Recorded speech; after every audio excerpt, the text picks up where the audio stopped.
Estamos con Benjamín Escobedo. ¿Quién es Benjamín Escobedo? Él es, voy a leerlo tal cual como si estuviésemos en el texto. Él está haciendo estudios de doctorado en Historia, licenciado en Historia por la Universidad Académica de Humanismo Cristiano, licenciado en Teología por el Seminario Teológico Bautista de Santiago, miembro además de la Sociedad de Historia de la Iglesia de Chile, perteneciente al Seminario Pontificio Mayor, columnista del diario El Desconcierto,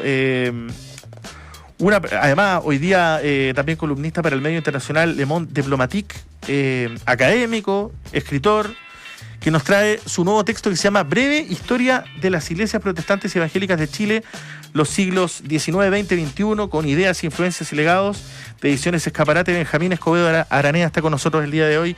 Fascinante historia esta. ¿Cómo estás, Benjamín? Bienvenido. Bien, gracias a ti, Mario. Gracias por la invitación, cursada. Hace tiempo no nos veíamos. Dije, fui marginado de la casa Biobío. Dije yo, ¿qué dije? ¿Qué dije que me censuraron? No, espectacular, cariñoso siempre todo. Así que gracias por la invitación. Un saludo a todos los auditores a esta hora de la noche. Oye, bueno, la última vez que habíamos conversado, creo que estábamos hablando acerca de las elecciones, me da la impresión. Sí, conversamos sí. sobre cómo el tema religioso, el tema de la fe y un montón de cosas, cómo eso se iba extrapolando con la política. Y tú justamente en esa época nos estabas contando de este nuevo libro que estabas sacando. Lo anunciaste, y fue hace muy poco tiempo. Sí. ¿Y cómo se demora tanto en escribir este hombre? Cuéntanos de qué se trata este libro, que quizás, claro, puede ser un tema... A ver, la premisa puede ser que es un tema denso, pero en realidad no es tan denso, porque estamos hablando de las iglesias protestantes, evangélicas, que además tienen un contexto social bien interesante en nuestro país. País que en su momento fue muy católico, hasta 1925, entiendo, cuando se separa la iglesia del Estado. Cuéntanos, ¿de dónde viene este texto que nos traes? Sí, bueno, primero agradecido de la invitación a conversar, siempre un agrado, un gusto tremendo estar acá en la radio, me siento como en casa, así que muy feliz.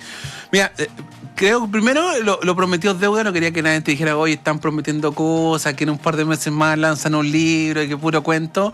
Lo prometido es deuda, así que dijimos que lo teníamos antes de que finalizara agosto, y así fue. El 1 de agosto fue el lanzamiento oficial de mi más reciente trabajo, que es un avance de mi tesis de doctorado también. Así que nace un poco en la idea de investigación. Sin embargo, un pecado mortal en la academia es como tratar de ser entretenido, ¿no? Como escribir un libro y tratar de ser entretenido. Entonces, toda la idea de publicar paper y artículos está bien, pero me interesa más la divulgación, como esa idea de democratizar la lectura. Y en ese sentido, lo que planteo es puntualmente la tesis es: ¿cuál es el poder que tiene la Iglesia Evangélica Protestante en Chile? ¿Tiene poder la Iglesia? ¿Cómo han llegado los congresistas, comillas, cristianos o protestantes al Congreso? ¿Siempre fue así? Es una de las ideas que ronda el texto, ¿no? La obra. La segunda tiene que ver con los vínculos para que esta iglesia hayan llegado a tener poder hoy en día. ¿Qué vínculo han tenido? ¿La masonería por ahí los ha ayudado? ¿Hasta qué punto lo ha ayudado? ¿Hasta qué punto ha financiado aquello? Junto con ellos las disputas que han tenido con otras expresiones de fe, como la Iglesia Católica que tú señalabas, hasta 1925 es como la gran, ¿no es cierto?, paraguas confesional en nuestro país, y después de eso hay un desarrollo significativo, superlativo, incluso yo diría, de un proceso acelerado del mundo evangélico protestante. Yo creo que la idea de poder, la idea de política y social, creo que son las tres grandes claves en 12 capítulos que tratamos de resumir en este nuevo trabajo, ¿no? Oye, bueno, acá tú hablas del siglo XIX, el siglo XX y el siglo XXI.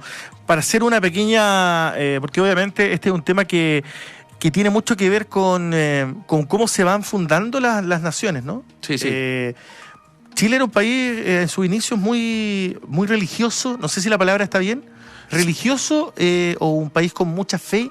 Sí, yo no sé si te acuerdas que en alguna oportunidad cuando hemos venido a... Ahora la cosa ha cambiado en el sentido de que hay muchas personas que, y obviamente uno tiene el respeto a todos los credos, a todo lo que las personas puedan creer, digamos, ¿no?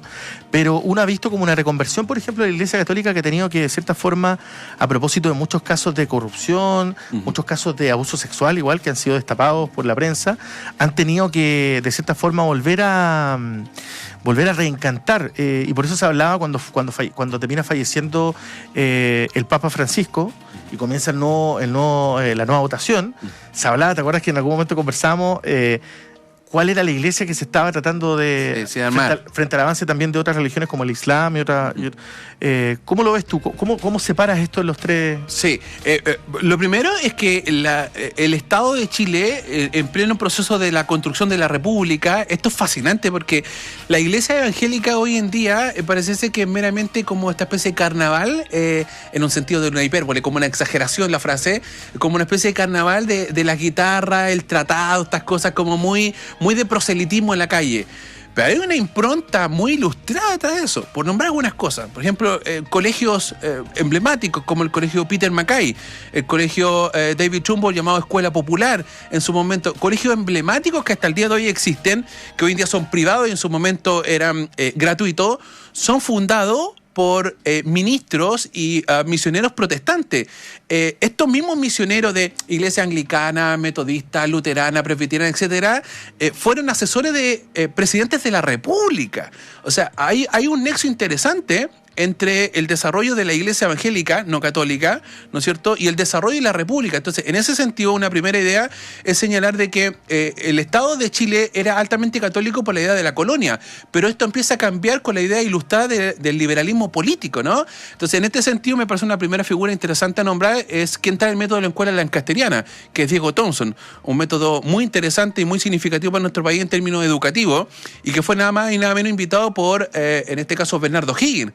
Entonces, cuando uno ve esa idea, uno dice, mira, al parecer, siempre el nexo de evangélico-protestante ha estado mezclado con política, solamente que no desde el Congreso. Hoy en día vemos que esa figura se ha replicado desde la militancia. Ahora, tú me preguntabas y me decías, bueno, hay una idea como desde fe, hay una idea como desde religión, y yo no me acuerdo que en algún momento que conversamos, yo te hablaba, a ti te gustó mucho esa frase de aquel militante religioso, ¿no? Sí. De la militancia religiosa. Sí. Aquel como que no practica una fe, pero también adscribe como una comunidad religiosa. El libro, más que intentar mostrar sistemáticamente como qué es lo que cree cada iglesia o cada confesión religiosa, lo que trata de contar es cómo se han generado nexos.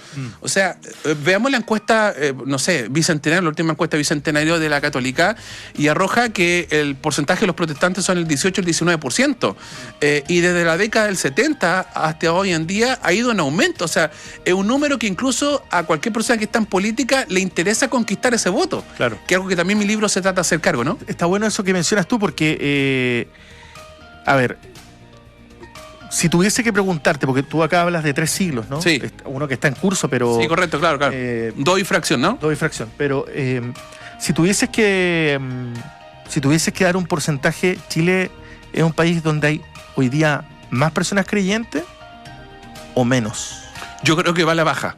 Me refiero a todas las... ¿A todas las creencias? Sí. O sea, sigue siendo Chile un país altamente cristiano, ¿no? Y digo cristiano más que religioso, cristiano porque sigue siendo el cristianismo la religión predominante. Independiente, hablemos como, católico romano, Opus Dei, jesuita, evangélico, protestante, pero sigue habiendo una impronta religiosa. Y creo que eso es algo no menor, porque si usted te das cuenta, por eso también tenemos un debate moral, ético-moral, que es la parte final de mi libro, ¿no? ¿Cuáles son los desafíos en términos de estas iglesias que tratan de plantear desde el Congreso, desde la discusión pública? Y en ese sentido me parece interesante tu pregunta, Mario, porque creo que Chile, más allá de esa tensión de como agnóstica, ateo, la discusión de ideas, el mundo de la filosofía, la academia por su lado, la difusión de paper, el mundo científico, pero Chile, en su esencia, sigue siendo un país sumamente conservador. Entonces, no es extraño que hayan disputa incluso de leyes morales en el Congreso. Cuéntame, ¿cómo comienzan a llegar? A mí me parece, hay una cuestión que me parece fascinante, que quizás a muchos les puede parecer algo medio rebuscado, pero me gusta mucho esto de las diferentes formas en las que se expresa la fe, porque hay algunos que tienen ciertas reglas, otros que son más una situación un poco más liberal, digamos, que son más conservadores en lo moral, pero quizá en la manera de hacer negocio la cosa es distinta. Más abierta, ¿no? ¿Cuáles son las iglesias que primero empiezan a llegar a Chile? Bueno, la católica del principio, ¿no? Sí, claro. Es la primera. Sí, correcto.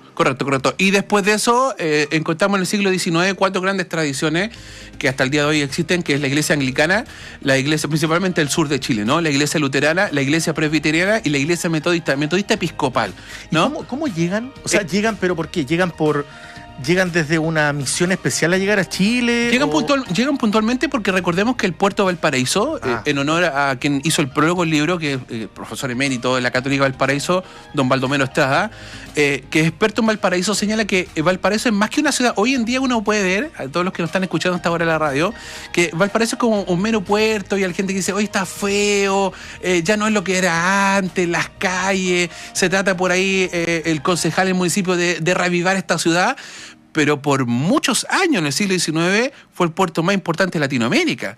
O sea, nosotros tuvimos en algún momento el puerto más importante de Latinoamérica y es en ese sentido que los misioneros ven la idea de decir, mira, en general, como hay un polo económico atractivo, bueno, entonces también tiene que haber diversidad de religión y no solamente el catolicismo. En ese perfil empiezan a llegar estos misioneros, principalmente de Europa y de Estados Unidos. Ese es como el foco central. Grandes avances que encontramos en esto, por ejemplo, la idea del ferrocarril, de los hermanos Wainwright. Algo poco conocido, pero eran muy amigos del mundo protestante. Que hoy día tienen una zona ahí en Valparaíso. Pero notable, ¿no? Se les reconoce como una especie de patrimonio. Sociedades bíblicas, o sea, la presencia que nos vemos en el mundo protestante en los inicios de la Cruz Roja en nuestro país, sociedades de ligas antialcohólicas, de temperancia, como te hablaba de colegios emblemáticos, incluso forman una logia masónica hasta el día de hoy que permanece en Valparaíso, que es Bethesda. Entonces, cuando tú ves eso, tú dices, bueno, poco a poco hubo un interés por temas económicos, por temas políticos y también de proselitismo religioso, porque se dieron cuenta que Chile se estaba viendo una apertura en esa idea de ensayos constitucionales que dice el profesor Osa, ¿no? En ese famoso texto de Chile constitucional, publicado por Fondo de Cultura Económica, como en esos ensayos constitucionales dicen los protestantes, hey, por aquí podemos meter un gol, ¿no? Meternos nosotros y hacer un espacio. Ahora, esto cambia significativamente en el siglo XX. En el siglo XX vemos una idea mucho más social del mundo evangélico, del mundo protestante. O sea, de hecho, en la década del 70, cuando vemos el tema del régimen militar, el Comité Pro Paz, la Vicaría de la Solidaridad, la figura de Helmut Fren por el mundo luterano, ¿no? Se vuelve un evangelio mucho más social, ¿no? Se deja de discutir ideas y lo volvemos en la práctica. Por eso no es extraño que veamos que el mundo evangélico hoy en día, fíjate tú, en los famosos Te Deum, que se realizan cada año, hay una idea constante por la lucha de justicia social, ¿no? De igualdad, esta idea como de cuidar a la opresión del más pobre. Entonces, esta idea tiene que porque ha cambiado. Lo que fue en algún momento la iglesia evangélica, hoy en día difiere bastante, ¿no? De ese inicio. Ahora, actualmente, ¿cómo lo ves? Porque hoy día uno puede ver que quizá incluso hay una bancada, digamos, de parlamentarios que están cercanos a una misma creencia. Y es lo que nosotros en algún momento comentamos. ¿Se puede gobernar o se puede legislar en base a una creencia o en realidad a las convicciones que uno pueda tener desde lo social, digamos? Tú decías que, y creo que en tu libro lo retratabas, en otras entrevistas lo había escuchado, de que muchas de estas iglesias tuvieron que en algún momento, para poder llegar a conquistar a personas, para poder ser muchos más, digamos, ser más populares, hincaron el diente ahí en lo social, digamos, en el tema educacional, el tema de crear colegios, el tema de la alimentación también, ¿no? Sí, correcto. En lugares donde había mucha pobreza. Sí. No quiero decir que se haya utilizado, o quizás sí, digamos, pero con fines, digamos, para poder ampliar eso. Esas dos preguntas. Sí, creo que se va a topar indudablemente este fenómeno religioso con la idea de la teología de la liberación, que hace un tiempo nos dejó Gustavo Gutiérrez, el gran teólogo, ¿no?, peruano de Latinoamérica, de la teología de la liberación, que promueve principalmente la idea del cuidado del pobre, del oprimido y la liberación del pobre y el oprimido, valga la redundancia. En ese sentido, yo creo que el mundo evangélico, el mundo protestante, se volcó más a lo social, porque también el siglo XX es un siglo que para nosotros también tiene muchos cambios políticos, del mundo radical, parlamentario, liberal, ¿no?, más conservador. Entonces, en ese sentido, el evangelio, la idea del evangelio, ¿no?, este mensaje, se vuelve a las clases proletarias, ¿no?, a los más pobres, a los más vulnerables. Y creo que eso tiene que ver un poco con la idea de cuál es el foco. Pero también se contrapone, porque, por ejemplo, tú ves, por ejemplo, la propia Biblia, la Escritura señala que a los pobres siempre los tendrán. Y tal vez se transforma en esa idea de utopía, ¿no? Como, ¿qué queremos ofrecer? ¿Queremos ofrecer pan y circo para el pueblo? queremos ofrecer como algo que no podemos cumplir, ¿no? Entonces ahí hay una disputa, una tensión constante dentro de esta iglesia, que algunos lo ven como algo muy social y otros dicen que debemos volver como la idea de una educación formal y una responsabilidad en la fe de las personas. Eso por un lado. Y por otro lado, lo que me pregunta en torno a esta iglesia, en torno a las famosas bancadas, ¿no?, que se han organizado en el Congreso, yo creo que ahí hay un punto fuerte, porque yo en algún momento lo he dicho, y está lleno en prensa, yo lo he dicho para distintos medios, de que no podemos gobernar con la Biblia, si eso es una utopía. Y eso ojalá quede aquí bien grabado. ¿Estamos editando esa parte? ¿Estamos grabando esa parte? Va a quedar grabado. No podemos gobernar con la Biblia.